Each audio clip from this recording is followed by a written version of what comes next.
Conheça agora as grandes marcas da educação, parceiras do Escola em Voz. Joy Brinquedos. Diversão é assunto sério. Via Jovem. A principal parceira das escolas particulares. Elos Educação e Turismo. Jornada das Profissões. 2025. A maior feira itinerante do sul do Brasil. Travelmate Intercâmbio é para a vida toda. Anderson Gross. O consultor número 1 das escolas particulares. Bom dia, boa tarde, boa noite para você que está nos acompanhando no seu podcast preferido de educação. Estamos aqui mais uma vez para um episódio inédito do Escola em Voz. Sempre na companhia muito agradável do meu irmão, meu parceiro, meu camarada Anderson Gross. Bem-vindo, Anderson. Muito obrigado. E um ano depois, estamos recebendo o João. João, muito obrigado por você ser esse menino incrível, querido, que você é, sempre solícito, sempre disposto. Muito obrigado, porque no episódio que nós gravamos há um ano atrás, você ajudou muita gente, sabia? Muita gente. E obrigado por aceitar o convite mais uma vez. Muito obrigado aí pelo convite. Um ano, né? Passou rápido esse um ano, parece que foi esses dias que a gente estava gravando outra vez aqui. Mas é bom que ajude, é realmente essa função, venho para isso mesmo, agradeço o convite e bora ajudar mais gente, trocar uma ideia importante aí para essas provas que estão vindo agora. Acho que é uma coisa fundamental, tem muita gente ansiosa, muita gente preocupada, mas a gente consegue ajudar com bastante coisa também. Acho que vai ser um bom momento para dar uma iluminada no caminho dessa galera. Para você que está nos acompanhando, já pode perceber que este episódio será muito importante aí nessa sua jornada até o Enem. Então nós vamos dar dicas aqui sobre esta prova, falar um pouco sobre a prova mais concorrida que nós temos no nosso país, a maior prova de ingresso em universidades que nós temos aqui no Brasil e que certamente sempre gera muita dúvida, muita expectativa de quem vai fazer. Então, não deixe de dar o seu like aí no nosso vídeo, senta a mão no like, nós precisamos do seu like. Inscreva-se no nosso canal, acompanhe os nossos episódios, sugira, curta, compartilhe, isso é importante para que possamos continuar promovendo a educação aqui no nosso país. Estamos também nas plataformas de streaming da Amazon, do Spotify e da Apple Podcasts. Maravilha. João Mizuno. Mesomo, né? Mizuno é o tênis. Mizuno é o tênis, né? Podia ser também, né? Claro, cara. Podia ser também, né? Mesomo. Tá igual o Evandro da Mackenzie. Aquela do Evandro foi demais, cara. Meu Deus. Cara, e aí, você tá em que fase de medicina mesmo Agora agora? eu tô no 10º período, né? O 5º ano. Puta, Já tá em hospital já? Já tá no hospital, direto agora, posto de saúde, hospital, maternidade e tal. O mundo tá acontecendo, assim, né? O internato é um momento muito importante do curso, então agora que a gente tá realmente com essa imersão total dentro dos estágios, é o momento que tu bota a mão na massa e coloca realmente em prática aquilo que veio estudando até então, né? É um momento muito bom, muita dedicação, muito tempo trabalhado, mas acaba sendo fantástico, assim. Pro cara que quer medicina, pro cara que gosta da medicina, é o melhor momento disparadamente, assim, do curso. Internato, tu faz coisa, tu participa de momentos importantes, é bem legal. João, eu quero te pedir desculpa porque eu não fiz o dever de casa, eu não assisti no outro episódio, porque faz um ano, né? Eu queria ter assistido antes de conversar, porque eu queria só relembrar a trajetória, mas a tua primeira aprovação em medicina foi no Tocantins? No Piauí. No Piauí. No Piauí. Depois o FFS, depois Araranguá e por último Pode Floripa só agora. fazer rapidinho um resumo pra gente de... É exatamente isso. Ali quase todas via SISU, né? Todas via com nota do Enem, né? Sim. 3 via SISU e 1 por um processo seletivo que a UFSC fez paralelo na época, que por conta de pandemia complicou todo mundo, acabou que teve esse ingresso em Araranguá por esse processo seletivo paralelo, mas tudo via Enem efetivamente. Eu faço Enem desde 2016, então é uma prova que eu conheço das antigas. Para quem faz o Enem das antigas, lembra que era uma prova que usava o mesmo final de semana, né? Então, sábado e domingo, horrível de fazer. Fazia matemática com português e redação no mesmo dia, péssimo de fazer. Mas eu fazia na época como treineiro ainda durante o meu ensino médio, mas eu acompanhei essa prova, o andar dessa prova, e a gente fica sempre na dúvida do que vai acontecer para os próximos caminhos. Mudou muita coisa, então é sempre uma caixinha de surpresa, e junto com o Enem eu vim trazendo aprovações ali, com o Enem 2018, e aí a minha última aprovação efetivamente foi com o Enem de 2020, no meio da pandemia, fazendo ali, que é a faculdade que eu estou até hoje. Acompanho, claro, a prova logo depois.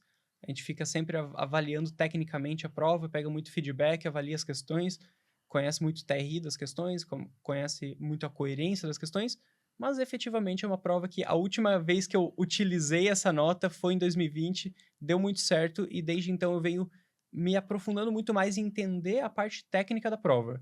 E Você eu, foi aprovado 3 vezes em medicina, né? 4 vezes. Quatro vezes. vezes. 4 vezes. Claro. Piauí, UFFS, Araranguá e Florianópolis, né? Que é isso. onde você daí, claro, daí finca a bandeira, é aqui mesmo que eu vou formar em medicina. Tem que acabar em algum lugar, né? Não dá só pra ficar começando. Mas teve uma que você não chegou a cursar, né? Não cheguei porque foi nesse meio tempo, assim... Da pandemia ali. Isso, da pandemia ali, acabou que daí... acabei não começando... Nessas trocas ali, acabei nem efetivamente começar.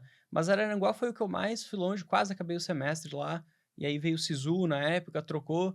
Preferi até nem terminar o semestre, só troquei do SISU de Araranguá para Floripa, que é um impedimento que a gente tem bem difícil de validar a matéria de lá para cá. Acabou que eu preferi finalizar realmente o semestre ali, 2/3 mais ou menos do semestre, e aí iniciei novamente aqui em Floripa. Acho que foi decisão bem acertada para mim, assim. Tô tranquilo com essa Eu sei decisão. porque é a decisão bem acertada. 100%, Mas não né? vai- Essa parte eu lembro. Essa parte lembra, né? Essa parte eu lembro bem. Tu chegou a fazer Enem depois disso, não? Não cheguei a fazer Enem depois disso, mas ao momento que a primeira pessoa sai com o caderno de prova e ela está divulgada, eu estou fazendo em casa, assim. É uma coisa que... É um hobby agora. o Hobby, hobby. e de estudo e das técnicas. Acaba que às vezes eu fico um pouco limitado por conta do curso de fechar esses 2 dias para realmente fazer o Enem, fazer a prova mesmo, mas acaba sendo que eu percebo que hoje eu conheço muito mais de Enem do que eu conhecia na época que eu passei. E já conhecia legal na época, então fazer essa análise depois me dá uma visão muito boa, assim, acabo conseguindo discutir com bastante calma, entender bem as provas e passar um pouco mais da dinâmica de como que as questões estão se comportando. Acho que isso é muito importante para o aluno, porque o cara vem muito preocupado para mim, falando assim, cara, errei essa questão. Como é que elas se comportaram? E aí eu consigo entender se aquela questão era realmente uma questão difícil, uma questão que não vai valer nada efetivamente para o Enem, ou se não, é uma questão que pode complicar a nota dele. Então a gente costuma ter essa conversa logo depois da prova, e eu já, todo ano, anualmente, tiro de lei assim, o momento pós-prova, a hora que começam a fazer as análises, para avaliar efetivamente, não conteúdo, mas para avaliar a dificuldade, avaliar a coerência de como foi para o pessoal. Muito mais para a gente dar uma projeção de como vai se comportar a nota dele em relação aos demais com o mesmo número de acertos, do que necessariamente a gente discutir critérios muito técnicos de conteúdo efetivamente. Isso os professores são muito mais competentes do que eu para fazer, mas a parte técnica eu me aprofundei bastante, conheço bastante, então consigo dar bastante opinião sobre isso. A gente percebe assim que quanto mais, né, o participante do Enem ele tem a chance de treinar, né, ser treineiro, então, portanto, numa prova real, ou simulando através da escola, dos sistemas de ensino que a escola parceira, né, está vinculada, o conteúdo em si não vai ser a surpresa, né? O ritmo de prova, ele também já vai se sair um pouco melhor. Mas para o candidato que está indo, o candidato não, né? Porque ela não é um concurso, é um exame, né? Mas para o participante que está indo para o seu primeiro Enem e ele não teve treino ou não teve ou não simulou, né? Enfim, é a primeira versão real de contato com a prova dele, né? Ele vai apanhar, né? Porque realmente é uma prova que foi feita para não dar tempo. Ela é uma prova que dentro dela mesmo tem armadilhas, dentro da questão tem armadilhas, tem as opções que são, né, opções de distração. Então, eu percebo assim que em Santa Catarina nós ainda não pegamos a cultura do Enem. Pouco, né? muito pouco. Nós não pegamos a cultura Enem. A cultura Enem não faz parte dos rituais pedagógicos de ensino médio aqui. Apesar de conseguirmos ter desempenhos excepcionais, assim, né? Às custas de duros trabalhos ali, realmente de aprofundamento dentro de prova. Mas em ilhas específicas, você diz, né? Nichado, né? Nichado. Local específico. Você não tem, assim, muitas turmas que manjam muito de Enem no estado todo. Diferentemente de que tu pega... Nenhuma cidade, assim, ó. Essa cidade, todos os colégios performaram, né? Tanto é que o último foi Concórdia, né?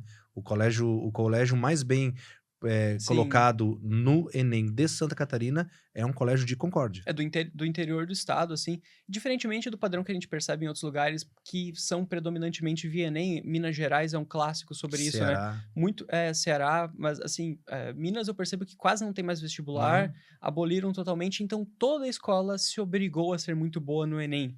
E é muito mais cultural. Aqui a gente acaba brigando com muitos vestibulares, né? Horrível. A gente costuma ter tradicionalmente a CAF, faz o FPR, tem primeira e segunda fase, a gente faz UFS, que está no final do ano, a gente costuma fazer muito, vejo o pessoal daqui fazendo as paulistas, fica muito fácil de fazer a Universidade Paulista, então faz Unicamp, faz FUVEST, faz segunda fase de FUVEST, faz segunda fase de Unicamp, é um atropelo.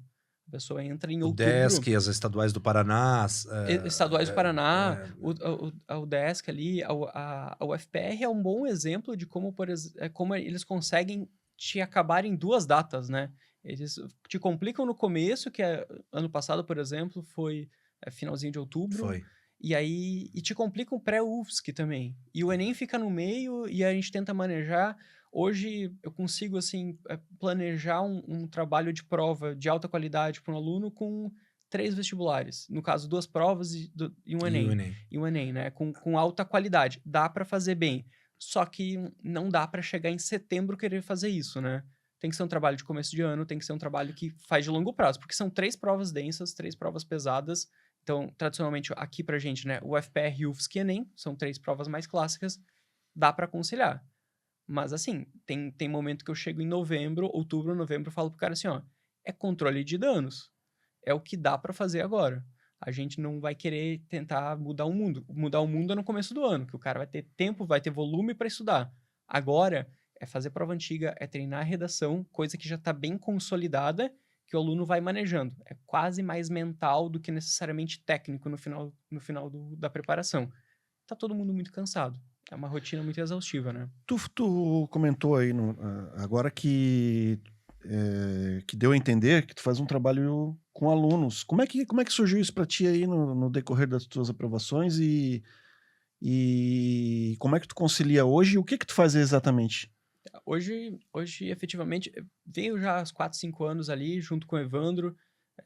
Tive esse contato com o Evandro enquanto eu estava fazendo as provas ainda. Logo que eu fui aprovado, tive esse desempenho bem legal para a UFSC aqui de Florianópolis. E aí, a partir disso, a gente começou a fazer um trabalho de realmente, não, vamos comprar essa ideia e vamos colocar alguém que passou para fazer realmente esse trabalho de acompanhamento do aluno. É muito mais usar a visão pedagógica, de você ter uma pessoa especialista em pedagogia, que é uma pessoa que já está há muitos anos na estrutura educacional, na carreira, com trazer a visão de quem passou perrengue estudando esses dias. Funciona, dá muito certo. E venho mantendo desde então, assim, esse trabalho direto com os alunos. Tem muitas vezes que é parar, planejar estudo, tem muitas vezes que é organizar estrutura de vestibular para ver quais vestibulares vão fazer, mas mais do que isso, pegar a estratégia de prova, abrir a prova com o cara, avaliar as questões que ele está errando, direcionar para onde que tem que estudar cada um tipo de questões, dar as ferramentas para fazer isso. Porque não adianta só falar assim, não, vai lá e estuda física. Pô, não precisava eu falar isso. Agora, estuda determinado conteúdo de determinada forma, ou esse conteúdo não vai ser importante para você. Você pode deixar ele para um segundo momento, foca em determinada coisa. É uma ideia de refinamento. É olhar para a prova, principalmente de quem está em muito alto desempenho, que não tem mais da onde tirar nota, e tirar nota.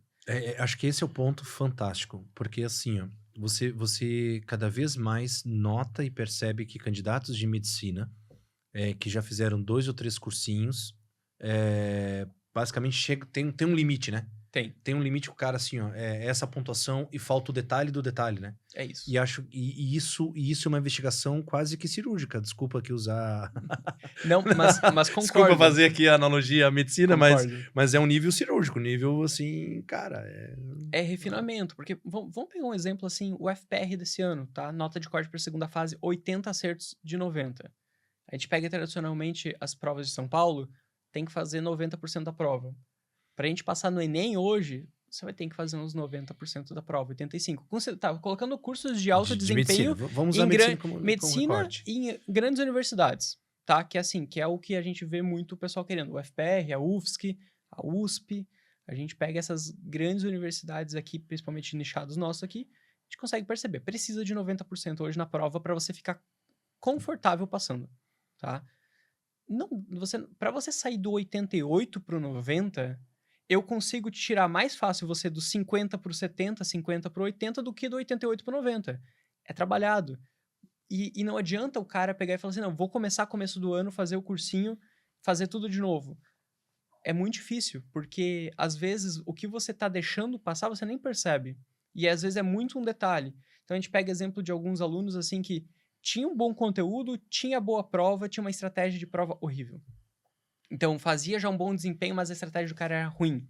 2 conversas, a gente mudou a estratégia do cara, o cara aprovou. Então assim, às vezes costuma ter muito trabalho para pequenos limites de resultado, assim. São resultados muito finos, mas que dão certo, né? Então, para a pessoa que está muito perto da UFSC, pessoa que está muito perto da UFPR, que precisa de um Enem excepcional, às vezes o cara faz o mesmo número de acertos que fez no ano anterior, com uma TR melhor. E aí ele passa. Então a gente tem realmente essa preocupação. Não é fácil fazer, não é fácil conseguir extrair, assim, tirar leite de pedra realmente, às vezes. E muitas vezes o trabalho de outubro pra frente é falar pro cara, falar assim, ó, acredita que o que tu fez dá resultado. Porque às vezes as pessoas não aceitam que elas fizeram um bom ano. Às vezes já estão com 1, 2 anos de cursinho, passaram muito perrengue no cursinho, estão muito acostumadas com a reprovação. E aquilo não agride mais elas. É tipo assim, já não passei ano passado, esse ano não vou passar. E aí tem gente fazendo, assim, desempenhos 86, 87 num simulado da UFSC, que aprova em qualquer ano um 87, sempre aprovou, chega pra mim e fala assim, não quero colocar pra Floripa, vou colocar pra Araranguá, por exemplo, que a nota de corte é um pouquinho menor. Porque vai que eu não consigo entregar no dia. E aí eu sempre tenho aquela conversa, tipo assim, tá, mas não consigo te garantir que você vai entregar no dia, mas os indícios estão mostrando que tua nota é boa pra entregar no dia. Então, um pouco do medo. Tem muito medo. O simulado, você identifica que a prova UFSC é uma prova difícil, complexa de elaborar, de estruturar, enfim, de montar ela. Por isso, pouquíssimos lugares conseguem fazer simulados realmente à altura da prova, né, simular o máximo possível do que ela propõe na realidade, né? Os simulados que você teve a oportunidade de fazer, ou assiste hoje os outros fazendo, elas são muito, as notas são muito próximas do fiel, assim, dá pra confiar, ou fica um buraco, assim, que às vezes, cara, não, é meio, enfim. Diferente, assim. Eu entendo essa ideia, assim, mas uma coisa que eu percebo muito. A gente não consegue avaliar a prova sem o contexto. Então, vou dar um exemplo. Prova da UFSC ano passado, o nota de corte 81, uns quebradinhos. Prova da UFSC ano retrasado, nota de corte 86. Se o cara me faz a prova do ano passado, ele chega e entrega pra mim e fala assim, fiz 83. Eu falo, tá bom, tu passava. Se ele chega pra mim, fiz a prova do ano retrasado e me entrega 83, tá fora. Então, eu não gosto de avaliar simulado para mais do que a função dele, que a função dele é apontar a lacuna. Onde está o teu problema? Onde está a tua deficiência de conteúdo, tua deficiência de estratégia? A avaliação efetiva de nota serve para a gente balizar entre quem está fazendo a prova. Agora, dizer se isso é suficiente para passar ou não, eu gosto muito mais de prova antiga. Porque o cara me faz uma prova antiga, eu pego a nota de corte do ano, ou ele está dentro ou ele está fora. Essa comparação eu consigo fazer com mais clareza. Então, a gente tem um critério muito mais diagnóstico no simulado do que necessariamente prognóstico. Isso não diz o quão bem o cara vai ir, mas consegue diagnosticar muito bem onde está a falha. É isso uma característica do simulado. Agora, a prova antiga, cara, desce o cacete em cima, faz a prova. Se você tiver um desempenho que está passando a nota de corte, estaria dentro nos outros anos, eu tô feliz. E até para corroborar com isso, tem um caso dos lugares mais difíceis de passar com nota Enem no Brasil, é o FRJ, Medicina. E tem um caso da época que você fez o Enem de sábado e domingo? O que eu passei? Não, o teu já é de 2 domingos, né? O que eu passei já é de 2 domingos, mas eu fiz a última versão do de sábado e domingo. Sim. Então, teve uma menina na UFRJ lá, que ela pegou na semana anterior a esse final de semana Enem, de sábado e domingo, e ela pegou 5 edições anteriores. Então, ela fez ali 900 questões, correto? Sim. Ela fez 900 questões. E ela passou. Né? Ela mergulhou, né, na cultura da prova da época, certo? Fez ali 900 questões na semana de véspera e aprovou medicina porque realmente fazer a prova real, né? Ela fez, né, o uso, né, da prova montada pelo próprio INEP, né? E casos assim tem aos montes. Mas entrando no Enem aqui, nós temos aí quase 5 milhões, né, de inscritos para esse ano, né? E infelizmente Santa Catarina de novo, né, ficou em último lugar, né? Entre os egressos do ensino médio do estado, né? Santa Catarina é o 27º lugar no Brasil, proporcionalmente, né, ao número de egressos dos terceiros anos do estado, né? A cultura Enem ainda a gente está sofrendo um pouquinho mais aqui. Começamos então na prova no domingo, dia 9 de novembro, né? Já agora, né? Abertura dos portões às 12 horas. Então, os candidatos, não, ou melhor, os participantes, né? São orientados aí chegar sempre na abertura dos portões, evitar chegar próximo ao fechamento, sair ali dos pontos de estresse, né? Fechamento dos portões às 13 horas, início de prova às 13h30 e o término de prova às 19 horas no primeiro dia, porque no primeiro dia nós temos a redação. Lembrando que nós temos, então, nesse primeiro dia, a prova de linguagens, códigos e suas tecnologias, certo? 45 questões, né? E a prova de ciências humanas com 45 questões e mais a redação. Como é que você faria o Enem hoje, tá? E como que você ensina, né, fazer o Enem para os seus mentorados, né? Os alunos que você orienta aí, que buscam muito um bom desempenho Enem pro SISU, enfim, para outras colocações. Tá, perfeito. Eu gosto muito dessa prova do primeiro dia. Ela tem uma característica de ter 5 horas e meia e é uma prova extremamente densa. Não sei se vocês têm a oportunidade, já tiveram a oportunidade de fazer a prova do Enem do primeiro dia, de parar e fazer ela mesmo. Só de De observar, avaliação acompanhar e ver posterior. o que é isso. É muito denso, é muita leitura numa formatação que não tem espaçamento entre os textos, então a gente precisa entrar ativamente na prova pensando em cansaço. Você tem que pensar que vai ter que fazer gestão de cansaço durante esse período. Se você consegue lidar com isso, beleza, você resolveu o teu problema do Enem. O que eu gosto? Rascunho de redação no começo. Não precisa ser tudo, mas para você realmente entrar na prova e entender o que está te esperando na redação. Para ver o quanto daquilo vai tirar a tua paz, o quanto aquilo vai te incomodar, o quanto é um tema que você está tranquilo para lidar. A partir disso ali, faz um rascunho inicial da redação e vai para os cadernos de prova. Tem várias estratégias para o caderno de prova. Eu, pessoalmente, fiz linguagens e depois fiz humanas, mas tem gente que eu gosto muito da ideia de recomendar fazer 15 questões de linguagens, faz 15 de humanas. Dá uma pausa, 15 linguagens, 15 humanas, dá outra pausa e finaliza com o último bloco, 15 e 15. Eu acho que essa é uma estratégia muito interessante de fazer para quem tem muito problema com atenção. Acho que é bem interessante. Coisas que até que eu penso, né? Que a ideia de passar limpo a redação ali, entre os cadernos ali, não deixar totalmente para o final. Acho que é uma estratégia interessante para você não ficar desesperado no final da prova, não ter muita pressa de finalizar essa passagem a limpo e realmente o gabarito deixar um tempo interessante no final. Meia hora é coisa, tá? Para passar gabarito. Não, assim, não precisa de meia hora para passar um gabarito bem passado, tá? Mas tu precisa ter pelo menos uns 20 minutinhos ali para tu não desesperar. O desespero, ele é o cara, é o pior, disparadamente o pior, assim, que a gente percebe durante a prova. Se tu chegar no final, tá muito apertado de tempo, tá muito desesperado, vai dar problema. Então, sempre dosando o tempo, redação no começo, garantir essa redação, fazer os cadernos de prova. E, claro, não deu tempo de fazer, tem que escolher o que você não vai fazer. Geralmente, minha recomendação é prova de linguagens, questões muito grandes, questões que têm muita densidade realmente de poesia. Poesia é uma coisa que costuma valer muito pouco na prova, é difícil de interpretar, não é para qualquer um que consegue entender aquela linguagem poética. Filosofia da prova de humanas normalmente costuma ser uma prova, questões, né, da prova mais difíceis, costuma ser uma característica mais difícil. Então a gente tem esse viés ali de análise, que são questões que tu pode deixar para depois, e se não der tempo, que seja essas questões que tu não faça, tu chute efetivamente. Pensando em TRI, efetivamente TRI. São as questões que têm risco de serem anuladas pela TRI, são as questões que elas costumam pontuar muito pouco na TRI, e a coerência delas não vai mudar na sua prova. Agora, não dá para errar a questão de charge. Não dá para errar a questão que pede qual é a função textual daquele texto. Não dá para errar a questão que é texto curto, jornalístico de interpretação, 4, 5 linhas. Isso não dá para errar, isso é um absurdo. Então, assim, a prova de linguagem ela já é uma prova que demanda muito acerto dentro dela.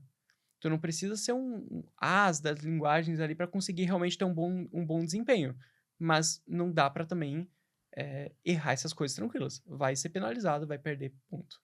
E aí eu acho que esse ritmo é o que define o segredo do sucesso dentro de uma prova com tanto texto, com tanta informação. Tem questões ali da prova de linguagens que ela ocupa meia página, né? Você tem charge, ou você tem um outdoor, ou tem um anúncio, ou tem uma publicação de revista. Aí você tem mais uma informação, depois você tem o texto, aí você tem o enunciado e você tem as opções, né? Então, são questões realmente que exigem demais do candidato. Então, por isso que esse ritmo dentro da prova é fundamental para uma prova que, de novo, né, foi feita para não dar tempo de ser terminada. Então, tu tem que escolher aonde tu vai gastar melhor o teu tempo, né? Perfeito. E é isso você trabalha junto com a meninada. Ó, vamos ver como é que você se sai, né, dentro desse contexto. Esse dos poemas eu achei demais, né? Porque, de fato, né, você tem linguagens poéticas ali, termologias, que nem é do teu habitual. Então, às vezes, textos mais, vamos dizer assim, mais tradicionais, ou mais, né, até de épocas e períodos em que a linguagem... Apesar de praticamente inexistir a literatura dentro do Enem, né? Costuma muito cair naquela característica Você tem da interpretação. da interpretação do poema, né? O que é pior, pro aluno é pior, porque quando você estuda escola literária e grava as características de cada uma escola literária, você bota na prova escola literária, cara, o aluno tá em casa, é um conteúdo fácil. Agora, vai entender o que o poeta falou em 1800, com uma linguagem que não é sua, com uma poesia que é profunda, que se estivesse escrito em palavras de hoje já seria difícil. Imagina com a linguagem da época. Cair na prova, eu lírico e não sei o que lá, é difícil, questão difícil. Outro tipo de questão difícil que aparece bastante. Questão de arte abstrata. Ou arte contemporânea, algum conceito de arte que não seja o clássico do visual, assim, de você interpretar facilmente. E até essa pode ser difícil. Mas a arte abstrata, classicamente, uma imagem com um textinho embaixo, tipo texto 1, texto 2, questão difícil. Não quebra a cabeça com isso. Às vezes eu vi gente que ficou, tipo assim, tentando quebrar muito a cabeça, pensar muito demais, a questão não valeu nada. Efetivamente não valeu nada. E cognitivamente cansou horrores. Imagina. E aí, na sequência, é uma questão de tirinha da turma da Mônica. E aí o cara erra. Não dá pra errar esse tipo de questão. Então, tem que olhar ativamente na prova, tem que conhecer as questões por conta disso, olhar ativamente a prova e pular essas questões. Deixa isso pro final. Se é pra queimar tua cabeça, que seja os teus últimos neurônios que ficaram no final da prova, que depois tu vai pra casa e tu descansa. Não dá pra fazer isso na terceira, quarta questão, porque você acaba com a sua prova.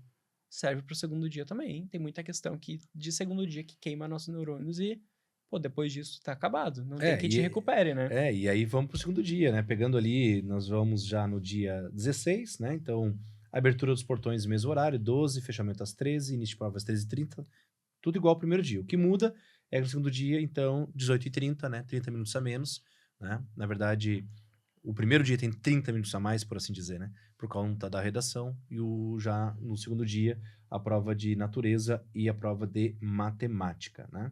A prova de ciência da natureza, ela tem uma particularidade que eu acho que eu não entendo, não faz sentido. Alguém que é da área, né? Algum pesquisador, talvez um dia possa escrever isso, mas não faz sentido. Por que não vem as 15 de química, as 15 de física, as 15 de biologia? Para que tem que ser misturado? Para que tem que criar essa tensão adicional de uma prova que já é complexa, de uma prova que já é densa, uma prova que já é difícil? Para quê? Sabe? Qual é o objetivo de você misturar? E às vezes você olha para alguém que já não faz prova há muito tempo. Teve prova ali que o cara, eu olhei assim, o troço era de química. Sabe o suco do Chaves de tamarindo, só que é de groselha e na verdade é de limão? Então eu olhava aquilo, cara, isso aqui é química, física ou biologia? Porque o desenho, ele era um desenho de química, né? Uhum. Aí você começa a ler o negócio, não, mas esses caras vão de física e no final trouxe a biologia. Claro que eu tô falando pra alguém de alguém que não tá muito, nunca foi bom nessas áreas. Mas, cara, tem uns negócios ali que chega a ser bizarro, entende? Poderia vir, ó, vamos fazer lacra lá, 15 de química, 15 de física, 15 de biologia e deixa o cidadão escolher por onde ele quer começar, até para ele poder se sentir confortável na prova. Vai vir a porrada dentro das 15 igual, vai vir, mas pelo menos eu tenho um caminho a seguir. O troço não tem caminho, cara. Essa é uma característica do Enem que eu gosto, tá? Tu gosta? Sério? Eu gosto. Eu acho que é uma característica interessante, porque existem conteúdos que a gente aborda por duas vias. Vou dar uma ideia, por exemplo, bioquímica. É dado em química e é dado em biologia. Certo. E as duas vias servem para responder a mesma questão. Então, não necessariamente você tem uma separação tão clara do que é um conteúdo do que é o outro, que a gente consegue perceber isso. O exemplo de humanas também, tá? É muito difícil, às vezes, você saber se a questão é de história ou é de filosofia.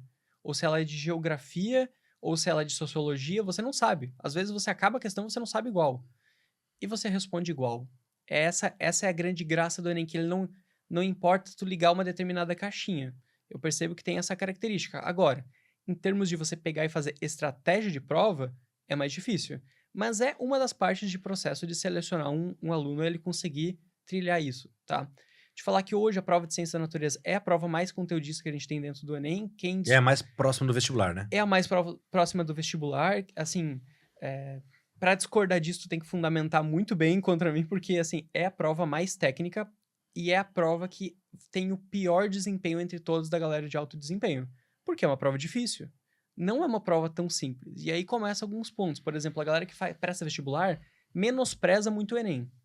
Fala assim, não, é uma prova muito fácil. Então, beleza, então gabarito o Enem. Tipo assim, tenta fazer isso. Porque é difícil. Ele não vai te ganhar só necessariamente pela questão ser difícil. Mas coloca 45 questões médias de determinado conteúdo e tu acerta as 45, não acerta. É difícil. Então, essa é uma característica de profundidade dele, que é uma característica importante.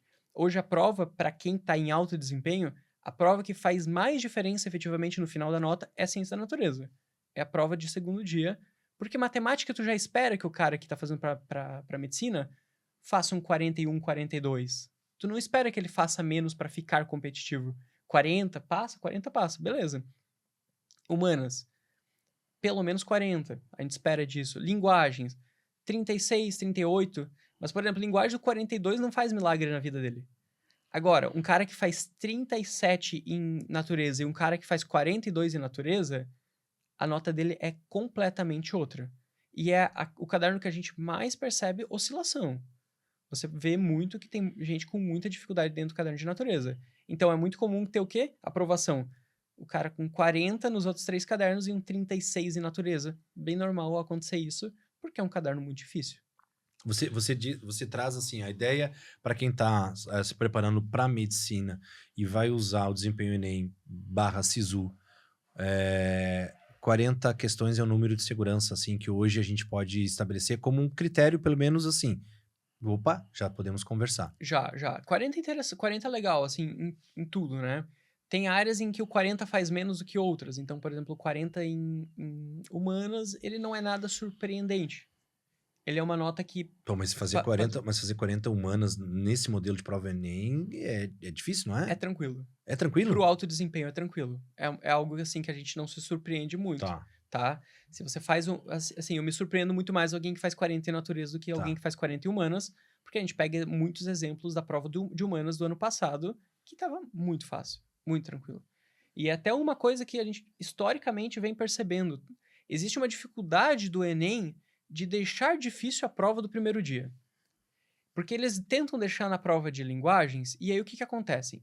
Existem umas 10 questões na prova de linguagem que são bem chatas e umas 35 que são ok. E aí acaba que eles tentam deixar mais difícil as que já são difíceis. Não muda efetivamente nada no desempenho. Às vezes tem uma questão que se passa. Dentro de matemática, eles não existe mais a possibilidade de deixar a prova mais difícil, porque senão o desvio padrão baixa, e aí a galera vai começar a fazer muitas notas acima de 1000, quem vai muito bem. Não é interessante pro TRI isso também, assim. Não que não dê pra fazer, dá pra fazer, é tranquilo. Mas já chegou num limite. Mas assim... Tá dentro de um processo histórico exato. que... Não é de bom tom um caderno de linguagens pontuar no máximo 800 pontos e um caderno de matemática pontuar 1000. Você tá... pessoas que têm habilidades diferentes, você tá desbalanceando elas. Mas efetivamente isso vem acontecendo, óbvio que não nesses níveis, mas em níveis menores. Você vê a pontuação de linguagens, no geral, ela é mais baixa que a de matemática. Por que isso acontece? Por conta do quanto... Aquela ideia de desvio padrão e o quanto você consegue se afastar realmente da média das pessoas. Então, quanto mais distante da média, E o cara acerta mais em linguagens, tira uma nota menor tira do uma que... nota menor. Porque, assim, a média de linguagem já é mais alta. Então, vamos supor assim, não precisa ser muito mais, tá? Vamos supor que a pessoa faça uns 26 acertos em linguagens. É mais ou menos o que vai dar a média brasileira de acertos em linguagens. A média de matemática, 22, 23. E não, pô, não é tão diferente se você for ver efetivamente. Só que quando você calcula isso dentro dos parâmetros e você estipula quanto isso vai dar de nota, matemática vai para 975, 950 e linguagens fica com 800, 810. Então existe essa diferença. Por isso que não dá para pesar a mão dentro de matemática, porque a gente já tem essa dificuldade realmente das questões, intrínseca das questões. É um desafio montar essa prova do Enem. E aí a prova de natureza vem para bater, vem assim forte. Tradicionalmente é uma prova difícil, prova de 22, de 23, são provas, assim, 21, provas chatas de natureza. E aí você percebe quantas pessoas têm gabaritando matemática, por exemplo, que é uma série, e quantas pessoas gabaritaram natureza. Muito menos, efetivamente muito O menos. número de gabaritos em matemática aumentou? Aumentou. Assim, aumenta anualmente, né? Porque acaba sendo uma prova que ela não tem muito mistério, tá? Depois que você resolve umas 900 questões de matemática, nada mais te surpreende. Então, você chega na prova, no máximo pode ter uma questão muito chata que você vai olhar pra ela e vai pensar, ou isso aqui vai ser anulado, ou a TR não vai valer nada. Então, tu não se preocupa efetivamente. Fazer 44, fazer 45 dá quase a mesma nota. E se for uma questão dessa característica que vai ser anulada, não vai valer nada, toca a vida. Então, tem muito. Natureza, não. Natureza é uma prova que as questões efetivamente têm um grau de dificuldade alto. Tem questões lá dentro que tu quebra a cabeça fazendo. E tem questão lá dentro que você olha e fala, cara, nunca ouvi falar disso na vida. E não é uma prova que você consegue estudar só por prova antiga, diferente de matemática, que se você pega a sua prova antiga de matemática e estuda os conteúdos a partir dali, tu passa. Agora, natureza não. Natureza tu vai ter que estudar conteúdo porque todo ano eles têm alguma coisa nova, alguma coisa que é revolucionário de dentro do Enem daquele ano que nunca tinha caído. Tá, e traduzindo isso para quem é professor de química, física e ou biologia, cara, isso é um desafio, né? É ruim? Para o cara É que difícil? ensina, para o cara que tem que preparar o aluno terceirão para uma prova dessas, para o professor é complicado, cara. É difícil. É um desafio, porque não é tão simples o cara pegar e estudar por incidência. Não, é uma prova que não dá para estudar por incidência, prova de natureza do Enem. Você tem que efetivamente ensinar o cara todo o conteúdo e ensinar ele a contextualizar aquele conteúdo de alguma forma em situações do cotidiano, que é o que o Enem cobra. Claro, tem coisa que é muito tendência, biotecnologia, ecologia, parte de fisiologia humana, tá todo ano, para quem é de biologia. Parte de estequiometria, tá todo ano. Agora, parte de física, elétrica, tá todo ano. Mais do que isso, a gente começa a ver coisas que apareceram, mas quanto? A gente fica nessa dúvida. Para quem estuda para UFSC, 100%, o conteúdo vai estar ali. Agora, para quem pensa só pegar a prova do Enem e fazer, vou fazer por prova antiga, furada, não dá. Não dá para fazer.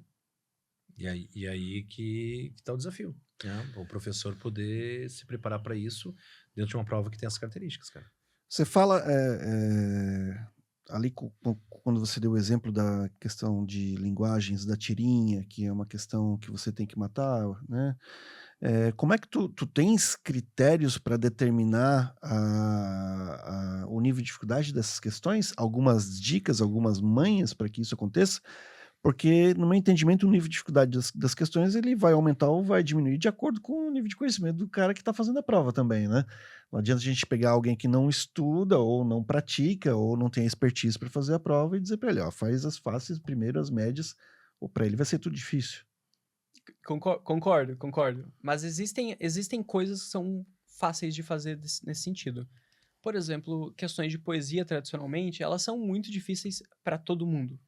Não tem jogo fácil dentro de filosofia. De poesia. Mas de filosofia também não tem jogo fácil, não. É difícil também. Agora, questões que são muito... que tu olha e fala assim, o texto foi feito para ser entendido. Então, assim, tirinha de quadrinho, assim, muita notícia. A notícia foi feita para ser entendida, feita para ser interpretada. Então, quando o texto ele é feito para ser interpretado, ele é um texto que tem um nível de dificuldade de leitura muito menor. Um cartaz, Um cartaz, informe, né? propaganda do governo, pare de fumar. A propaganda, e vai perguntar assim, a propaganda se baseia no quê?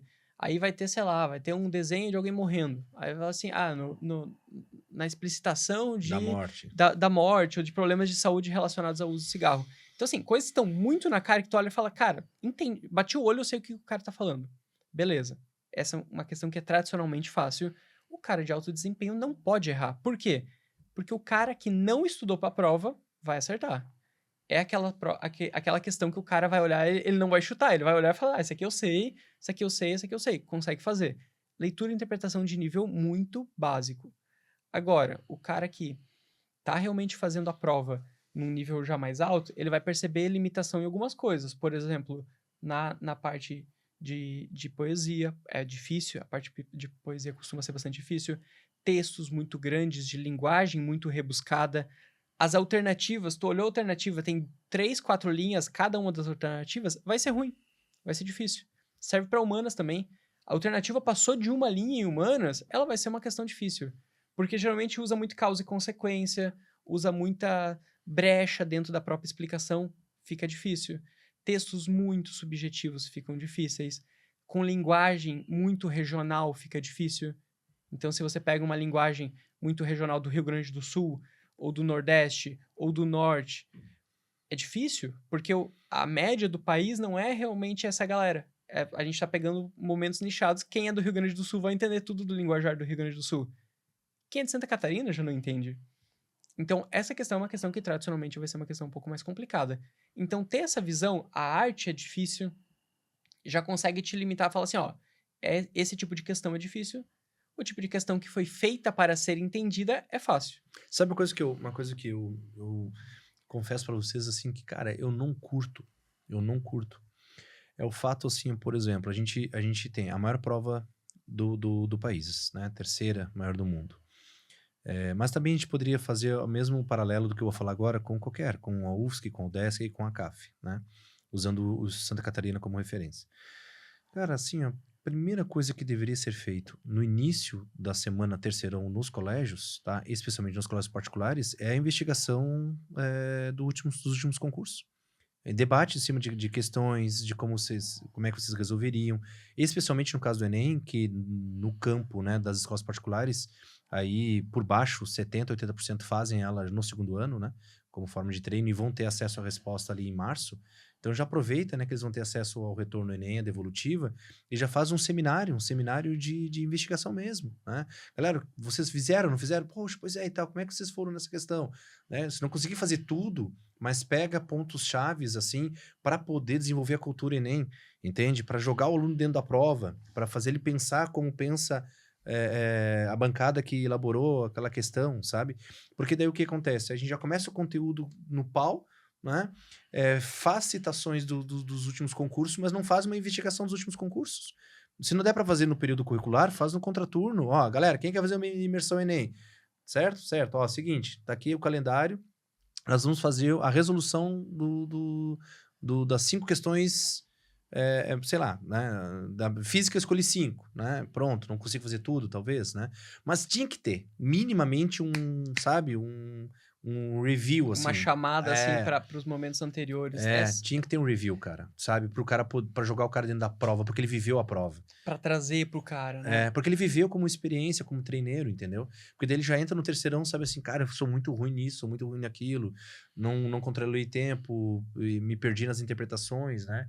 Então tem oportunidades ali que dá pro educador, pro professor titular do conhecimento, prover para o aluno uma recuperação do momento que ele viveu, porque senão fica uma experiência perdida, porque o calendário do colégio já acabou praticamente, ele não tem mais contato com o professor, aí o que ele faz, né? O aluno mais esperto, ele vai nas redes sociais ver os debates dos especialistas, porque daí tem depois os comentários, a resolução de prova. Entende? Mas, pô, se o meu professor fizer isso do meu lado, cara, tem um ganho.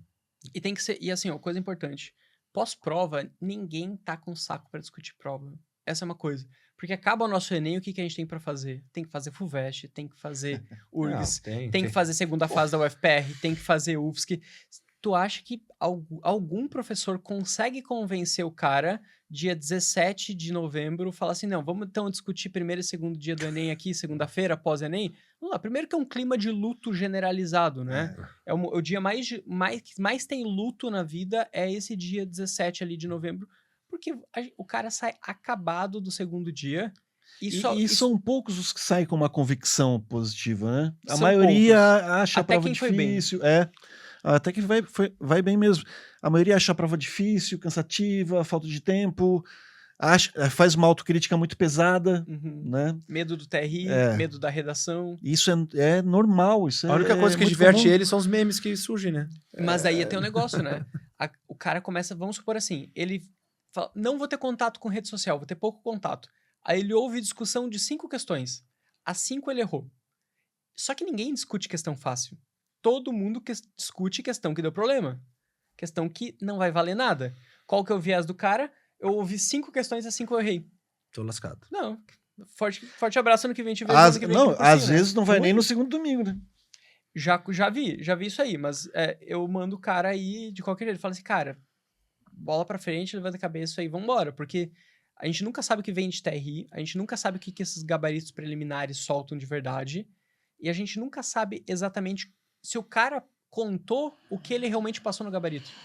Já aconteceu não no Enem, porque a gente não tem acesso ao número de acertos, mas no vestibular da UFPR, o cara me falar que fez 4 acertos a menos do que realmente ele fez, porque ele passou errado, teve a impressão que passou errado pro gabarito, mas passou certo, e deu uma bagunça, e o cara tava desanimado, não sei o quê. Foi quando saiu o espelho do gabarito, o cara tava certo. Foi pra segunda fase, na época faz uns 2 anos, mais ou menos, assim. Então a gente tem essa característica da prova, realmente, dela ser uma prova de espaçamento de uma semana pra outra, que não dá pra discutir nem ali no meio. O cara tá focado, e assim, ele tá saturado. Pós-prova, a gente tem prova da UFSC. E pós-prova da UFSC, ninguém quer fazer nada. Não, aí... Tem que ser no começo do outro ano. Esse é o ponto. Ou no começo, ou uma semana depois, ou 2 semanas depois, mas assim, em algum momento, chegar e ofertar. Galera, é o seguinte, ó, esse ano de terceirão, né, vamos enfrentar no final do ano esse calendário colapsado aqui de concursos vestibulares e Enem, etc. Beleza? Beleza. Mas vamos dar uma olhadinha no que vocês fizeram no ano passado, fizeram como treineiros, né?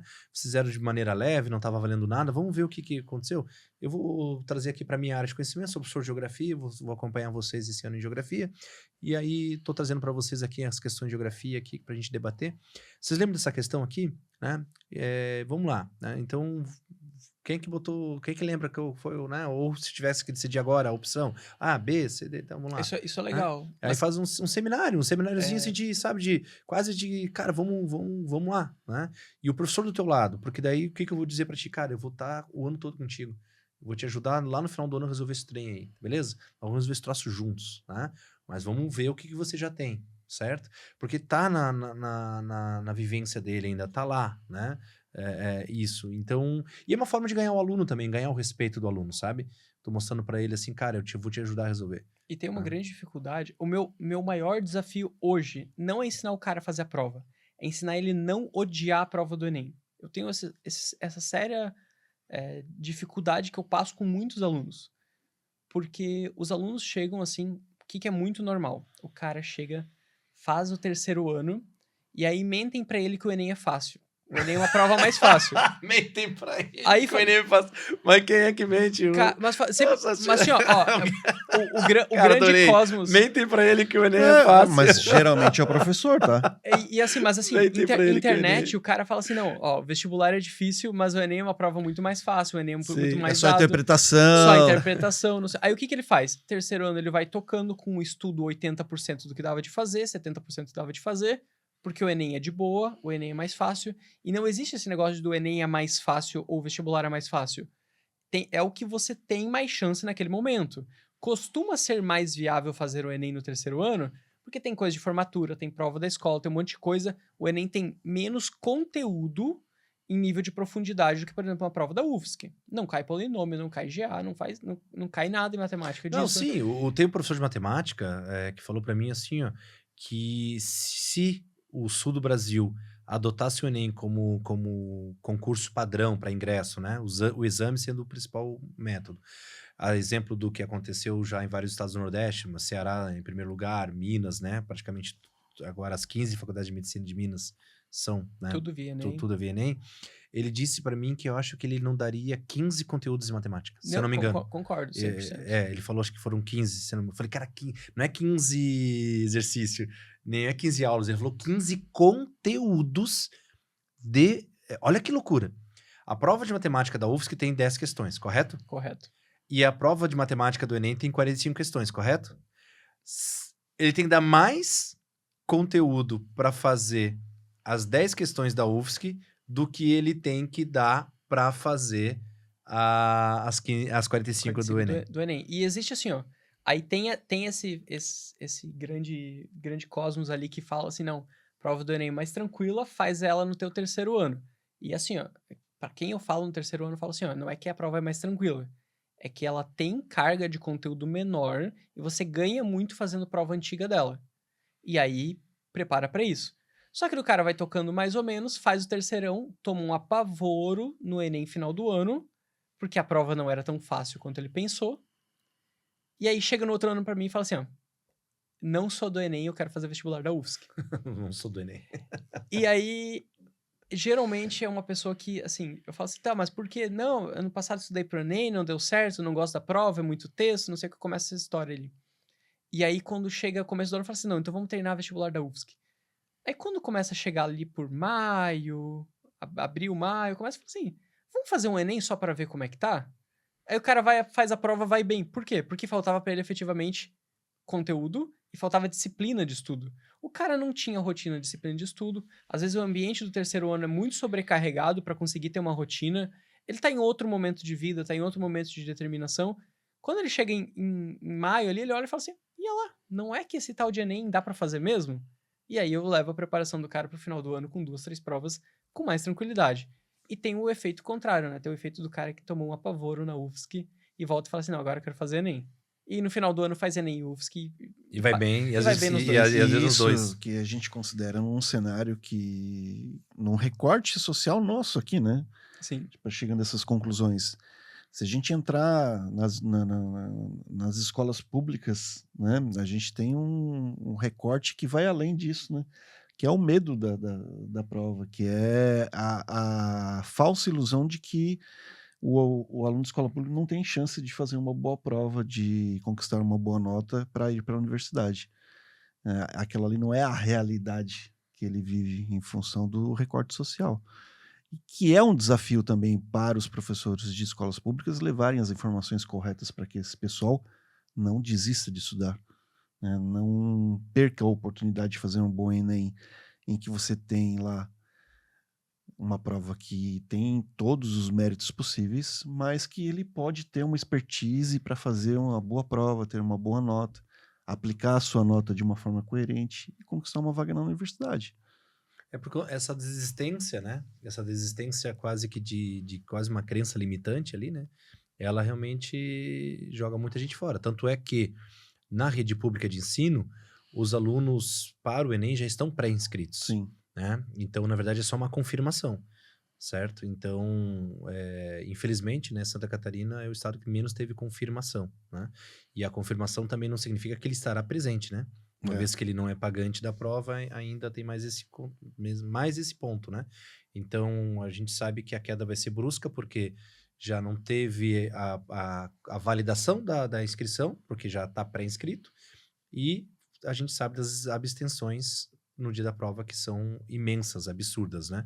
É um custo altíssimo de logística e também, né, um problema até ambiental, porque o número de provas que vão fora, né, Uhum. é um negócio absurdo. 30% de abstenção é muita coisa, né? coisa, É né? muita coisa. É muita coisa. Quando nós falamos a um universo de 4,8 milhões, 30% é 1,5 milhão de cadernos de provas eles têm que imprimir, né? Tem que imprimir dos 2 dias, né? Não dá pra esperar o primeiro dia. Então, são 3 milhões de provas que serão queimadas, né? Descartadas. Não sei se... É muita coisa. Não sei se elas são... Deve ser reciclado, não sei. Eu imagino que seja, mas assim, de enfim, qualquer forma, custo. é custoso e existe assim, pro aluno, vamos pensar no cenário, por exemplo, o professor ou aluno de escola pública que quer concorrer eventualmente para cursos que a gente não precisa de um desempenho tão astronômico, bizarro, que é, por Normalmente medicina costuma ser, alguns outros cursos, tecnologia, cinema, direito, essas coisas, são mais aclamados também, tem uma dificuldade muito grande para entrar nesses cursos, mas tem alguns outros cursos que os alunos querem fazer efetivamente e que não precisam queimar tanto neurônio igual o cara da medicina que vai ficar 2, 3 anos fazendo isso.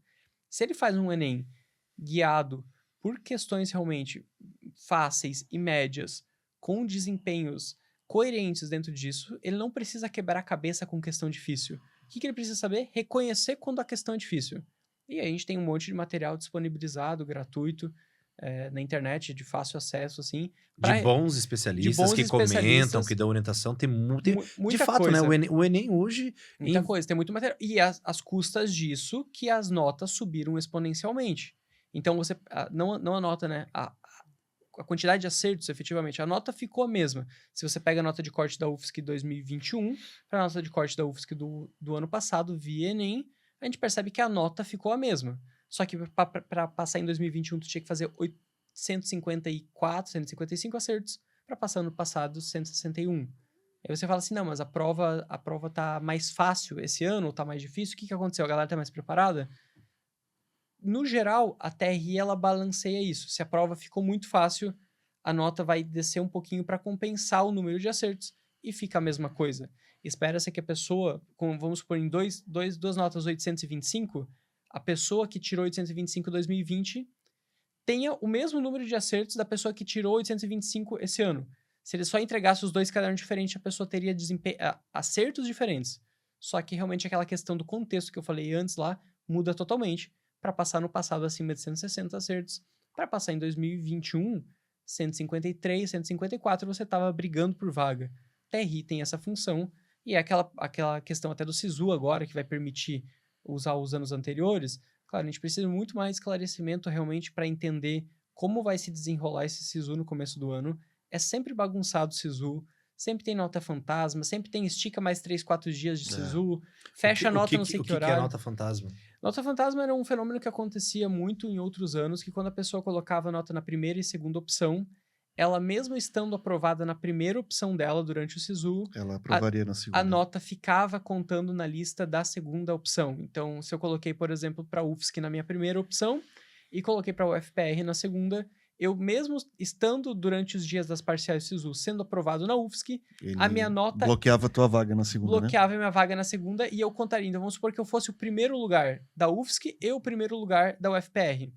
A pessoa que estaria no meu segundo lugar lá na UFPR, mesmo eu querendo passar na UFSC, a parcial dela apareceria para ela que ela está em segundo e não que ela está em primeira.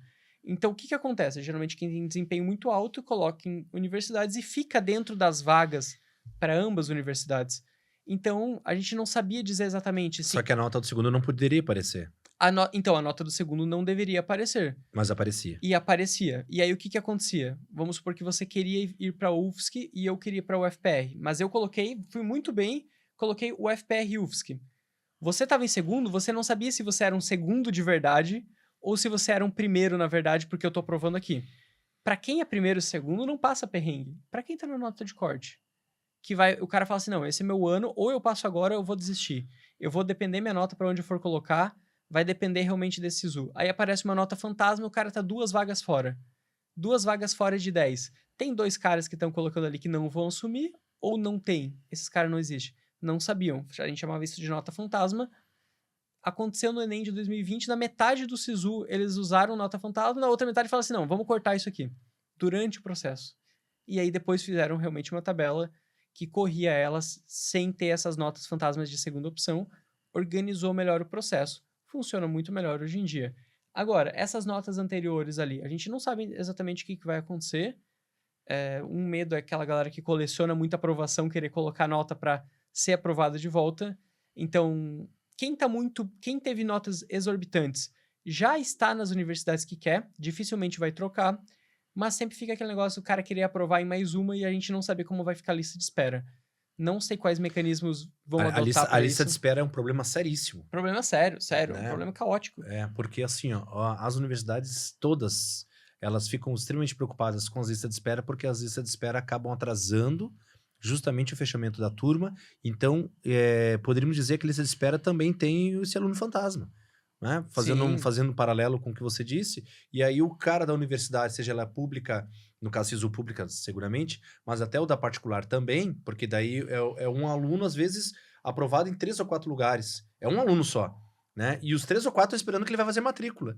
E aí, quando ele se posiciona, né, aí ele já não existe mais para as outras. Só que, cara, já está quase fechando o processo para poder começar a aula, porque essas listas finais ali de janeiro e fevereiro, de segunda, terceira, quarta chamada, reopção agora na UFSC, cara, virou quase que um segundo mercado, Sim, né? com Um certeza. mercado pós-listão, Pós-listão. que é um mercado que deixa todo mundo aflito, porque, na verdade, está todo mundo com dúvidas se vai fechar ou não as suas turmas. Inclusive, no último ano, né, o 2024, né, o ano passado, o ProUni foi um fiasco, né? 75% das vagas não foram fechadas. 75%.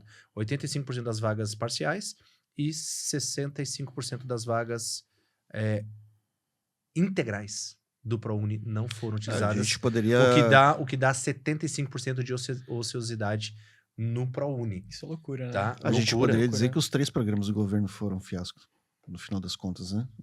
Em função disso mesmo que acontece, de vagas que não são preenchidas muito por conta da política de cotas, né? A gente tem isso aí muito claro. Não dá tempo.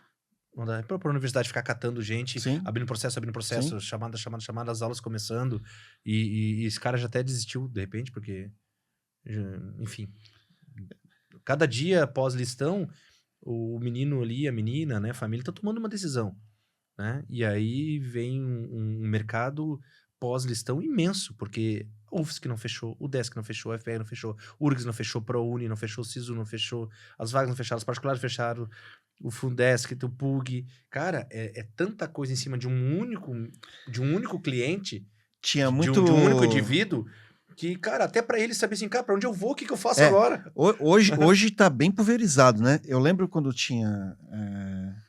a gente basicamente tinha aí as comunitárias, o DESC e UFSC, e faziam-se ações específicas para as comunitárias nos dias de divulgação ou posterior aos dias de divulgação de resultados das públicas. Sim, porque tu sabia que 25 mil pessoas iam tomar um banho de água fria. E elas precisavam tomar uma decisão.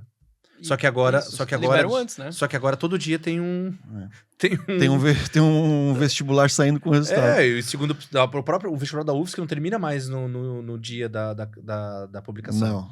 Porque os caras da UFSC estão apavorados, porque ali é o primeiro movimento. Certo? Abre reopção, segundas chamadas, e aí SISU. validação de cotas, e SISU. Isso administrativamente é muito complexo também, para um departamento de administração lidar com isso, é muito volume de informação. E para quem está fora, a gente tem um trabalho que costuma normalmente fazer, que é verificar se as pessoas que estão matriculadas estão indo. E para a gente precisar fazer isso, olha o movimento. Quem está fora, na lista de espera, está entrando ativamente em contato com quem passou para verificar se na lista de chamada, a pessoa que está na lista de chamada está indo. Porque acontecia do cara matricular aqui e, por não ter cruzamento de dados, matricular na UFPR, na Federal do Rio Grande. Porque o abandono de vaga se dá depois de não sei quantas semanas, né? Uma semana. O cara não compara... Assim, tem algumas coisas... Não compara seu primeiro dia, faltou uma semana, não sei assim. Mas, às vezes, o que acontece? O cara matriculou na UFSC no vestibular. Sim. Saiu o SISU. Passou para o UFRJ, por exemplo. Foi para o UFRJ e não comunicou ao UFSC que foi. Não comunicou ao UFSC que foi. Claro, tem questões legais, mas essas questões legais não procedem. Elas não acontecem. Efetivamente não acontece. Então, o que realmente acontece? As pessoas perceberem que existe gente dentro da turma deles que não tá indo, entrar em contato com essas pessoas, descobrir muitas vezes que as pessoas estão cursando em outros lugares, que não pretendem assumir essa vaga que está no nome delas aqui, que se matriculou, mas não comunicou à universidade que não vai mais cursar. E aí, a partir dessa brecha, já vi outras chamadas posteriores acontecerem com vagas de gente que estava na lista e não estava cursando efetivamente na universidade. Através do movimento de estudantes. De estudante, quem tá na lista de espera. Cara, isso é bizarro. E é bizarro, né? Ué, então Totalmente. com essa nós vamos encerrar.